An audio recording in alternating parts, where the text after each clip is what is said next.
Hi guys, it's Reagan and welcome back to the start of another reading vlog. So the goal for this reading vlog is not quantity, the opposite of quantity, quality. Well, I say the opposite of quantity, but I actually have a rather ambitious TBR. But if you guys had seen my previous vlog, I basically picked up a book I was hoping to love and absolutely hated it. And to avoid spiraling into a reading slump, I wanted to pick up some books that just have been really calling out to me. I have a really high feeling I'm going to enjoy them. Just try to get my reading back on track for the month. And I would also say the theme of this reading vlog is kind of like weird books. Which I love. I love a weird fantasy book. So without further ado, let's talk about the books I hope to read for this vlog. So the first book I am just going to briefly mention. It's a book I've already started and I'm really loving it. It is the 10th book in a series. You might guess what it's associated with. So I'm going to briefly talk about it at some point in this vlog as I am reading it, but I didn't want to make it like a primary focus because it's kind of hard to talk about the 10th book of a series. But I have started Dragon Keeper by Robin Hobb. I'm about a little over a third of the way through and I'm really loving this book. I mean, back in the Rain Wild area, and it's multi-POV, which I love. Don't get me wrong, but I really love Robin Hobb's multi-POV stories, especially because I just feel like we often get just some really interesting and dynamic female characters, which is already proving to be the case, at least so far from what I've read. I mean, I just immediately have been hooked in. I just love her writing and she's just so talented. Like, I don't know what else to say, but I have started this. I'm going to read more of it this week, but the primary books I hope to read for this vlog are first, River Enchanted by Rebecca Ross. This is a recent release and so many people have commented saying that they loved it and they think I'm going to love this book. And this is a strange fantasy story that basically follows a bard who leaves the island in which he grows up on, but he's called home to help try to solve this mystery of these missing girls, and he has to work with his childhood nemesis, who is a rich heiress on the island. And I think, you know, not only are they kind of being thrown headfirst in this very strange and unusual mystery, but I think there's going to be some simmering tension and hopefully a bit of romance there. I just really want lyrical writing. I want storytelling to be really central in this. I love that the main character of this book is a bard, and I just want to be like gripped and swept away. I want to be enchanted, if you will. So this is, I would say, the primary book on my TBR, which I hope to read and finish. And then from there, I want to pick up Mordu, which is a very strange sounding fantasy story. It follows our main character who is basically sold to this master of magic, and this master gains his power by pulling magic from the corpse of a dead god. But our main character Nathan is not to be trifled with and actually seemingly has abilities of his own, and now the master is trying to destroy him, and we follow Nathan as he has to overcome various trials in this dark city ruled by dead gods and dark magic. It sounds very strange, very peculiar. I love really descriptive and like classic fairy tale-esque fantasy stories, and I feel like this might deliver in that way. So this is my TBR. 3 books I'm hoping to love. 1 I am already loving, as I've already started, and 2 unusual, hopefully lyrical and beautiful and amazing fantasy books that I just want to, I don't know, be 5 out of 5 stars. I need a 5 out of 5 star read.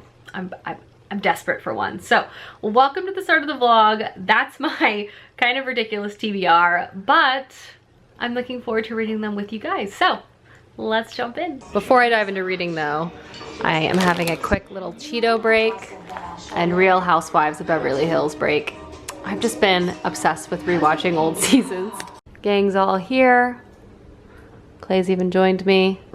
But I'm officially going to start my book before moving on to start cooking dinner, and I'm excited about it. So I have read a quick 50 pages of A River Enchanted, and this book is absolute vibes. It's definitely one of those stories, like obviously I don't know how I'm gonna feel ultimately at the end, but so far it's delivering like my favorite kind of book. It's very windy. It feels very atmospheric. It's opening on one of our main characters traveling back to the island in which he grew up on.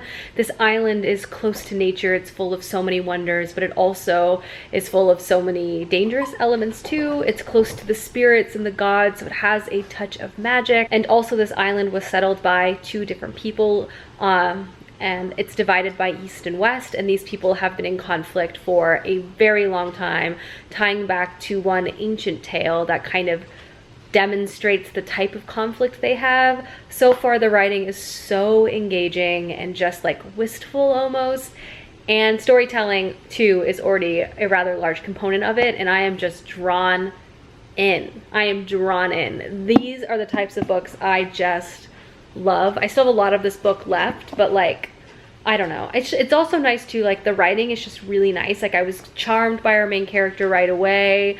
I'm interested in the environment in which he's traveling to, and just the vibe and the overall feeling this book is giving me is very positive. I have a lot left, but it's exactly what I was hoping for at this point. But I am going to change into pajamas now and start dinner and hang out with Clay for a bit, but I'm for sure gonna be reading more of this tonight. Open up a quick dinner. These are just like my stuff when I'm making my gravy. Gravy later. Pan searing some chicken, broccoli, and I'm gonna make some mashed potatoes. Tasty, classic. The chicken's just seasoned with like Italian seasoning, garlic powder, salt, pepper. Then I'm gonna smother it in a gravy, you know? Best part. Dinner is done. Family TV night. We have started a new show. I'll go back. We're watching Severance, which is on Apple TV Plus. It has Adam Scott in it. It's kind of like a utopian, dystopian, like workplace drama. What would you say, Clay? Yeah, it's really interesting. Yeah, it's like very intense immediately. We've only seen one episode, but it really captured our attention like right away. Yeah, it's a really interesting concept with you don't remember what you did at work, and you don't remember when you're at work what you did at home. Like you have no memory of the other person. You live like two separate lives, work-life balance to the extreme. Yeah, in a sense. Yeah, in a sense. But there seems to be something more going on, as you would expect. So we're gonna watch episode 2 right now. Picked up a pint of Jenny's buttercream birthday cake. There are now Jenny's ice cream stores in Austin, which I think I've mentioned before. But I would say this is probably my favorite ice cream shop. I just think it's so good. If you're ever in Chicago, Austin, there's a couple locations now across the country, and you can buy these at the store. They're just amazing. Matilda is here, but it is time to get reading done. Severance is wild though. I highly recommend the show. Hello everyone. Hope you are doing well.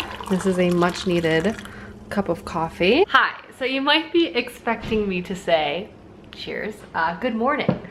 It is not the morning. It is like mid-afternoon. I apologize for not checking in or vlogging yet today, but Clay and I had some morning errands we had to run, and then I was just catching up on work ever since we got home. But I am here with a reading update on A River Enchanted, and I'm so happy to report that this book is absolutely delivering everything I could have possibly wanted, and also more. I love the vibe of the story. I love the writing of the story. And what's interesting is I have actually read a book by Rebecca Ross before. I read her debut YA fantasy novel, and honestly, I thought it was just okay. And I think it's funny. I'm almost glad I forgot, because if I had remembered, I'm not sure if I would have been so rushed to pick this book up. But it really just shows, like, sometimes you just gotta give people a second chance. Like, different genres or like different books just will hit different, and this book is absolutely hitting different. What's also interesting too is I feel like the synopsis definitely portrays this very vibe, atmospheric quality. Two characters, which are one, Adria, and then Jack, who is the bard, and he's traveling home to this island he grew up on. It hints at a romance, or like the fact that they are nemesis and now having to work together. But this book is actually much more expansive than that. It's multi-POV. We are following perspectives of those two characters I just mentioned, but also other individuals on the island, and they're all very much interconnected with each other. But I just feel like the story is just much larger than I thought, and it's not just like a romance with a mystery background. Like, it's definitely more about like the community in the island and this unfortunate event that is occurring, which is that these young girls are disappearing, and just the overall setting of the island is so amazing.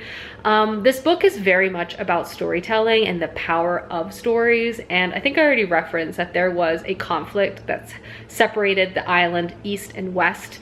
Basically 2 centuries prior, after a marriage that was supposed to unite them fell apart and has left each side of the island cursed in its own way. There is magic, there's also connections to spirits on this island. And what I just love is like the quality of the storytelling. It's not just that this land is full of different lores and people are telling stories, but the stories itself hold a lot of weight that has obvious like metaphor and life lessons you're supposed to take, but also a clear warning and an understanding that the outcome of these stories should be taken not lightly, because it could happen again. And our main character Jack, being a bard, is kind of returning a lot of these stories back to his side of the island, and I'm just really drawn in. I've only read 150 pages, but so far I'm just loving all of the characters. Again, as I keep mentioning, we follow Jack, who's back on the island, and he's working through his emotions of finding himself back home. He's young, he left the island when he was 11, and he had a very tenuous relationship with this island because he was very much an outcast growing up, as his father never claimed him. But now that he's back with bard training, people are kind of looking at him a little bit differently. We have Adria, who is taking over as kind of the leader of the eastern part of the island. We follow the head of the guard and his wife Sidria, who is a healer.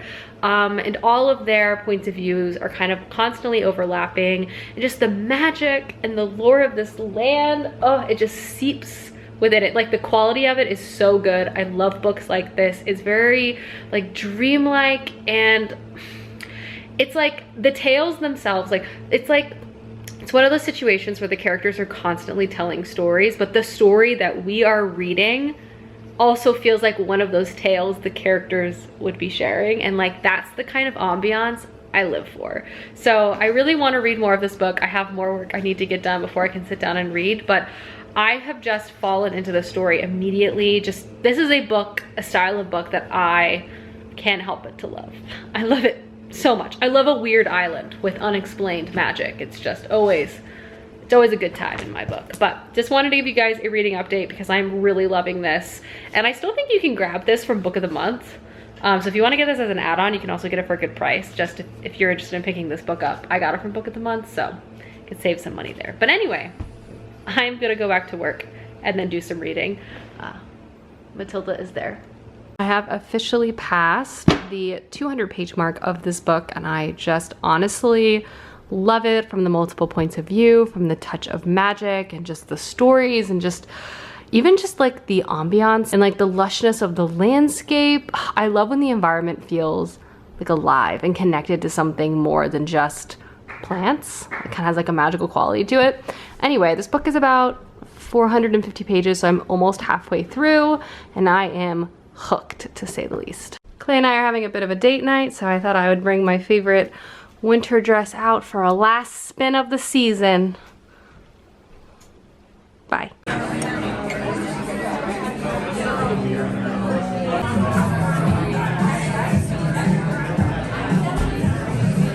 Back home from dinner, and we're starting episode 4 of Severance, which we officially caught up after this. Good morning from breakfast time in this household. The eagerness that occurs every single day never stops. Bon appetit, Matilda. Second cup of coffee for the day. Just one of those mornings. Just one of those mornings. Hi, I'm wearing the same sweatshirt as yesterday because I just can't, I don't know. I've lost all my creativity. It's also really soft and I'm obsessed with the color. But anyway, I wanted to pop in and talk about this book, A River Enchanted, because I'm just past the 300-page mark. I am into part 3 of this book, and I love this book. It's a book for me. Like, I can understand that some people might pick this up and be like, oh, I feel like there wasn't enough development or yada yada yada, but for me, I feel like the quality of this story is its sort of like intangibleness. I'm really enjoying all the different character POVs. I also appreciate how the author is kind of escalating the plot and bringing the characters together and their relationship, and like nothing, it's hard for me to even describe, because I feel like going into this book, you read the synopsis and it's enemies or like nemesis, possibly to lovers, and you anticipate there being a lot of angst, and there's definitely a lot of conflict and even emotional confrontation in this book, but the quality of it is still so beautifully expressed, and it just makes me feel like I'm in some sort of fairy tale story, you know?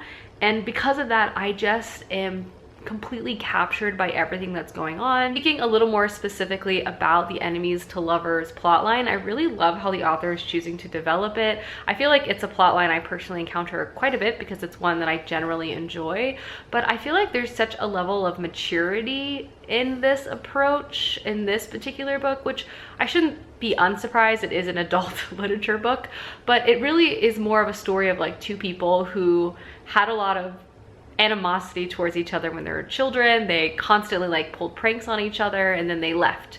They haven't seen each other in, you know, over a decade's time, and they've come back into each other's life, and there's a lot of like lingering animosity there, just like what you would have if you like ran into your childhood rival. But they've also both changed so much, and I also feel like the line between hate and love can be rather blurred, but they're also just like very adult about the whole thing. It's not like they're, I don't know, trying to ruin each other's lives by any means. But there is like an intensity of feelings that is explored within this book, which I love. The other component of the story is I'm really fascinated by the history of this place and the East and West conflict, which again occurred after a failed marriage, which kind of broke the island in half. And there continues to be not just animosity, but also kind of heated conflict to this day, specifically because each side sort of wants for what the other is able to easily access. Create some scenarios, and obviously with the escalation of these disappearing young girls, tensions and distrust are on an all-time high, and all of this again is connected back to the land itself, the spirits and the magic that are seeped into the very soil, the very skies, all the plants, the water, all of it is just there, and I am charmed by this book. I love the quality of the writing. I'm entranced by the characters and the different storylines. I love how the story is being told to us, and I also love that the line between this story and the stories of the land become blurred. I love the quality of like a bard and the singing component of the magic itself, and just the different curses and lessons that are present within the story are just so gripping, and I read it so fast. Like, this book is truly delivering everything I could have ever wanted, which really does show. Be willing to give authors a second chance sometimes, because honestly, I did not like this author's debut YA novel, but I am obsessed with this adult fantasy release. Like, this is just my cup of tea to a T, if that makes sense. Like, I can understand why someone might read this and be like, I don't know, this is for me. Like, it feels too dreamlike, there's not enough like background, but like I love being just like swept away by a very atmospheric tale and just be thrown headfirst into characters' lives, and this is that, and I am just obsessed with it basically. So there's my update. I'm gonna try to, I don't know if I can finish it today, but I'm gonna try to get to page 400 today. This is 450 pages, as I do want to start at least a second book for this vlog. I'm kind of waffling between starting Mordu or finishing the Rain Wild Chronicles, because, or rather the first book, The Dragon Keeper, in that, because the book is also incredible, and I just want to be hugged by beautiful and incredible writing to get me out of the slump that House of Breath and Sky left me in. So that's that. Making a salad. I have just been wanting to find a recipe that will allow me to eat an absurd amount of olives. So I found like a radicchio salad, which I'm gonna add some orzo to, and a balsamic olive oil dressing. with Parmesan cheese. I mean, truly, what more could you want? What more could you want? Here is the salad. If I wasn't so lazy, I'd probably add some shrimp, but if you love olives, I highly recommend this. Balsamic and olives, what more could you want? Oh, it's also smothered in Parmesan cheese. Delicious. Alrighty, I'm challenging myself to try to get another 100 pages of this book read. It's also getting to the point where I don't want to put it down. I have a fresh cup of coffee. Today is definitely a big coffee drinking day. Matilda is just staring at me, wrapped in her blanket. Like the drama queen she is. Matilda! Yes. Alright, I've officially 50 pages left of that book. I think I'm gonna be able to finish it tonight, which I'm feeling really proud of. That's 450 pages in only 3 days. I'm taking that as a win. But I'm now gonna start dinner, which I'm really looking forward to. I'm making like burrito bowls, steak burrito bowls kind of thing.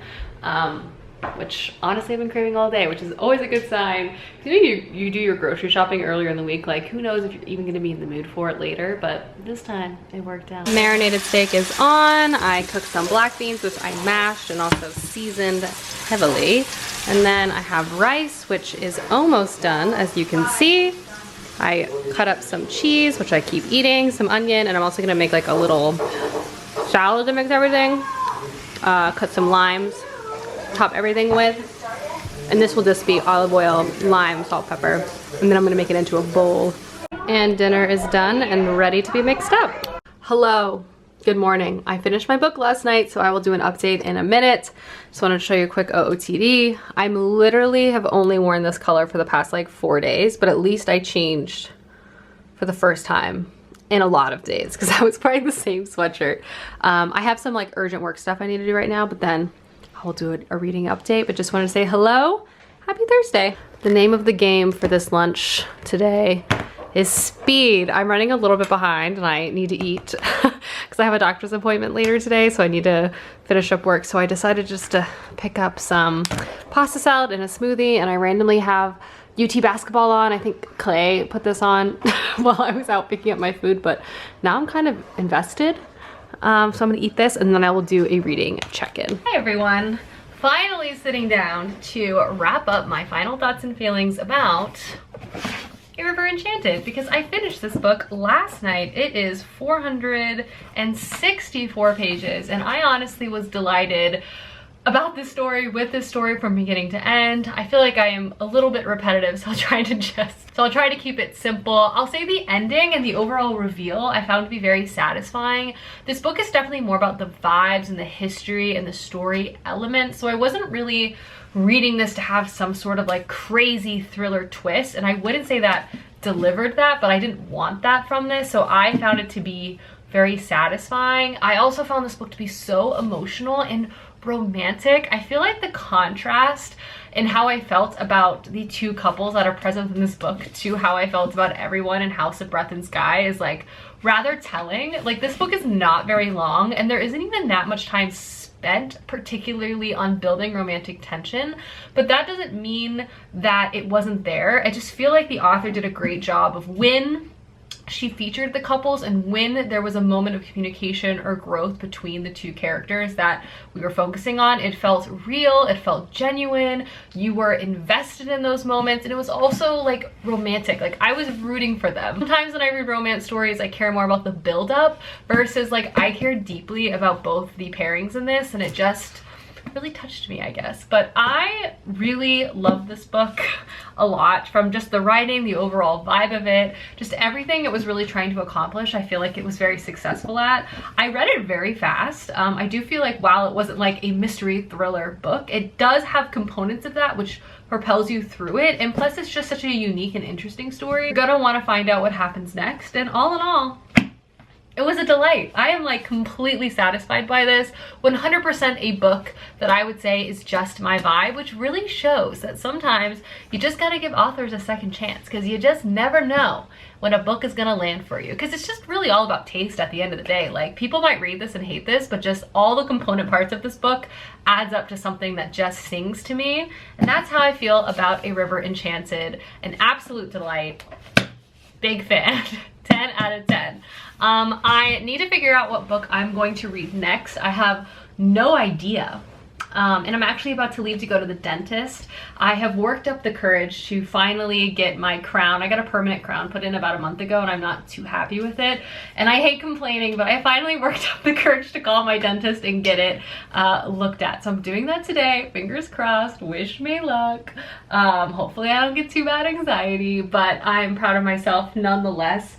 So I need to get ready mentally and literally to go to the dentist. And I think when I get back, I'll figure out what book I'm gonna pick up. I will say I've started the Dragon Keeper and it's so flippin' good. Like, again, I've already mentioned this, but I obviously love Fitz, but Robin Hobb's multi-POV books are just extraordinary. She just hones in on characters that are not usually featured, and usually it's women characters, and we get such an array of women characters. And the Dragon Keeper already like has snared me in, and I just love it. And I'm so happy we get more chapters within the Rain Wild area, because I thought that was a really unique place featured within the Live Ship Trader series. But now I'm rambling. I don't know, I need to decide. It's calling back to me. I feel like I'm a little ahead because I read this book quicker than I thought maybe I would be able to, which is always a good sign. But yeah, I'm gonna think about it. I'll decide and I'll get back to you. Guys, I'm back and my dentist appointment went so well. So proud of myself for working up the courage to advocate for myself, because they were able to do a variety of things and it feels so much better. So this is a sign. If you need to go to the dentist, or you just need to, like, I don't know, mildly complain about something that's about, you know, yourself, or just something that you know is incorrect in your life, like, do it. I came home and I immediately watched the first episode of the new season of Survivor in celebration, and tonight is all about, like, I don't know, I'm riding this high of finally working up the courage to call my dentist after a month and then getting it fixed. It was all positive. So I finished my book today, so I'm gonna either start a new book or keep reading the Dragon Keeper, which I haven't decided yet, but I'm gonna make a box of mac and cheese. I have so many episodes of current Real Housewives to watch because I have only been watching Beverly Hills old seasons. Clay is going to a concert tonight with his brother, so it's just a girls' night. Millie and I. So we vibing. So that's the plan. I'm actually really looking forward to it. And that's that. That's it. That's all I got. Comfort mac and cheese, and I'm watching Salt Lake City Real Housewives reunion. Matilda.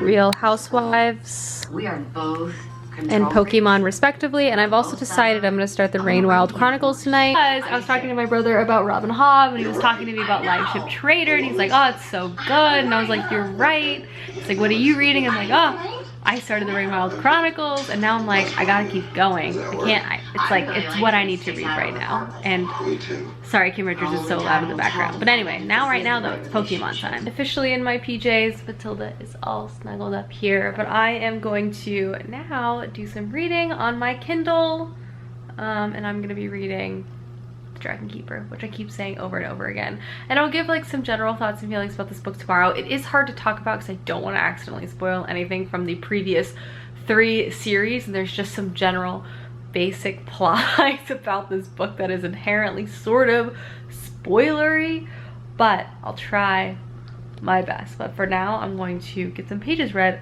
first, and then I'll let you guys know my thoughts. Hi friends, so good news is I was able to read 100 pages of Dragon Keeper, and I am well over the halfway mark of this book.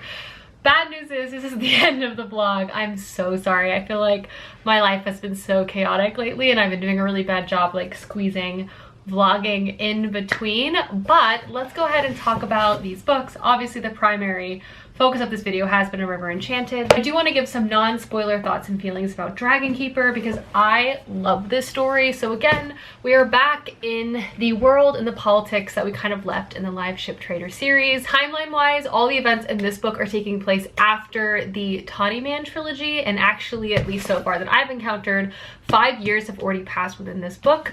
So we have a lot of context from the first series and a lot of the events that have occurred or definitely impacting what's going on on here, but culturally speaking and even character speaking, this is very much kind of like pulling from the live ship trader world. So we have the live ship, which are trading ships that are alive, can speak, and have a personality, and obviously like different merchant families and like kind of traversing land and sea and stuff.